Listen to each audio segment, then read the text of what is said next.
ફરી એકવાર કેનાલમાં પડ્યું ભ્રષ્ટાચારનું ગાબડું। આ દ્રશ્યો છે મહેસાણાના બહુચરાજીના મોઢેરા ગામ પાસેથી પસાર થતી મણિયારી માઇનોર કેનાલના, જ્યાં 15 ફૂટ કરતાં પણ વધુ મોટું ગાબડું પડ્યું। હજારો લીટર પાણીનો વેડફાટ થયો।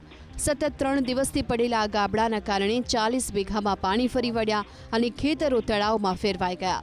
ખેતરમાં વાવેતર કરેલ અજમો અને જુવારના પાકને નુકસાન થયું, જેને લઈ ખેડૂતોમાં રોષ જોવા મળ્યો। નર્મદા વિભાગના અધિકારી રિપેરિંગ ન કરતા હોવાનો આરોપ ખેડૂતો લગાવી રહ્યા છે। બીજી તરફ ગાબડાએ નર્મદા વિભાગની પોલ ખોલી નાખી છે। ગુણવત્તાસભર કામ ન થતા કેનાલમાં ગાબડું પડ્યું। 6 મહિનાથી તૂટેલી છે। 2-3 વાર અમે હાથે શોધી, પછી સાધીને ગયા હતા, પાછી ને તૂટી ગઈ। 4 દાડાથી ફોન કરી બંધ કરો, પણ કરતા નહીં। એ કે અમે બંધ કરીએ છીએ, પણ અમે પાણી પોકાવવા માટે પાણી ચાલુ રાખે છે। અજમાને, બાજરીને, જુવારને અને અમુક ઈડાને નુકસાન જ છે। 4-5-6 દાડાથી પાણી ભરેલું જ છે।